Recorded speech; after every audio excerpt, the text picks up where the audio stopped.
चारों शंकराचार्य वहां पर नहीं जा रहे हैं। कारण क्या है, क्यों नहीं जा रहे हैं?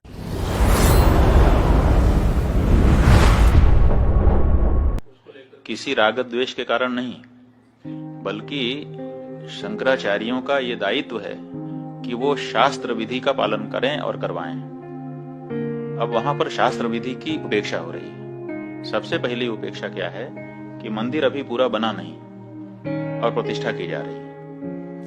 कोई ऐसी परिस्थिति नहीं है कि अपने को अचानक कर देना पड़े। ये हमको कहना ही पड़ेगा पूछे जाने पर कि ये ठीक नहीं है। अब यही हम कह रहे हैं तो हमको कहा जा रहा है कि ये लोग तो विरोधी हैं, एंटी मोदी हैं। इसमें एंटी मोदी की क्या बात है? हम एंटी मोदी नहीं है, लेकिन हम एंटी धर्मशास्त्र भी नहीं होना चाहते। धर्मशास्त्र के अकॉर्डिंग ही हम स्वयं चलना चाहेंगे और अपनी जनता को भी चलाना चाहेंगे, क्योंकि हमको धर्मशास्त्र से पुण्य पाप का बोध होता है। राम है ये किसने हमको बताया? हमारे धर्मशास्त्र ने हमको बताया। अयोध्या में राम मंदिर निर्माण को लेकर 134 साल से चली आ रही लड़ाई का अंत 9 नवंबर 2019 को हुआ। सुप्रीम कोर्ट ने इस दिन अपना फैसला सुनाया।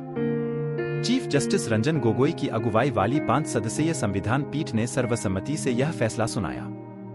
सुप्रीम कोर्ट ने संबंधित स्थल को श्री राम जन्मभूमि माना और 2.77 एकड़ भूमि रामलला के स्वामित्व की मानी। वहीं निर्मोही अखाड़ा और सुन्नी वक्फ बोर्ड के दावों को खारिज कर दिया। सुप्रीम कोर्ट ने कहा था कि हिंदुओं की इस आस्था को लेकर कोई विवाद नहीं है कि भगवान राम का जन्म संबंधित स्थल पर हुआ था और प्रतीकात्मक रूप से वह संबंधित भूमि के स्वामी है। अयोध्या में 22 जनवरी को राम मंदिर का उद्घाटन और रामलला का प्राण प्रतिष्ठा समारोह होना है। योग गुरु बाबा रामदेव ने कहा है कि अलग अलग शंकराचार्यों के अलग अलग मत हो सकते हैं, लेकिन चारों शंकराचार्य नहीं जा रहे हैं। कांग्रेस का आरोप है कि यह धार्मिक नहीं बल्कि भाजपा का कार्यक्रम है। इसी बात का हवाला देकर कांग्रेस ने इसमें शामिल होने से साफ इनकार कर दिया। राम मंदिर प्राण प्रतिष्ठा समारोह का न्योता क्यों ठुकराया, यही बात शंकराचार्य से सुनते हैं। 4 साल बाद ये वो वादे हैं जिन्हें मोदी सरकार पूरा नहीं कर सकी। 2014 के लोकसभा चुनाव में बीजेपी ने अपने घोषणापत्र में कई वादे किए थे। अपनी सरकार की उपलब्धियां गिनाते हुए अमित शाह ने कहा है कि सभी 125 करोड़ भारतीयों को नौकरी नहीं मिल सकती। देश पेट्रोल डीजल की अब तक की सबसे ऊंची कीमतों से जूझ रहा है। देश के अधिकांश हिस्सों में किसान परेशान हैं। जाति बात करना ही कैंसर। तो जाति गणना वो कराना चाहते हैं। इस देश में जाति गणना से ज्यादा बेरोजगारों की गणना होनी चाहिए। आप इसको किस तरह से देखते हैं? हम तो बेफिजूली का टाइम बर्बाद करना सोचते हैं। आप बेरोजगारों की गणना करवाओ। भूखे कितने मर रहे हैं इनकी गणना करवाओ। कितने लोगों पे मकान नहीं है इनकी गणना करवाओ।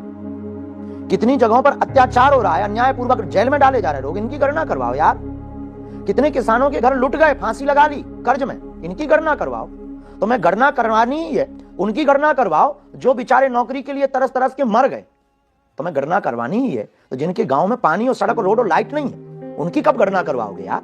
स्टाफ डैम कितने बनने चाहिए इसकी गणना होना चाहिए। किसानों को पानी कितना मिलना चाहिए इसकी गणना। बुंदेलखंड में सबसे ज्यादा दिक्कत है स्वास्थ्य की, इसकी गणना करवाओ। हॉस्पिटल नहीं है जहां हम रहते जिस जिले में, उस जिले की खस्ता हाल है। ट्रॉमा सेंटर भी ठीक नहीं है, इमरजेंसी केसेस के लिए भी ठीक नहीं है। हम जहां रहते हैं वहां पर पानी की व्यवस्था नहीं है। हम जहां रहते हैं जिस गांव में world tourist place Bageshwar Dham है, वर्ल्ड टूरिस्ट प्लेस, जाति गणना की बात करते हैं। इस पर आवाज इस देश में कब उठेगी?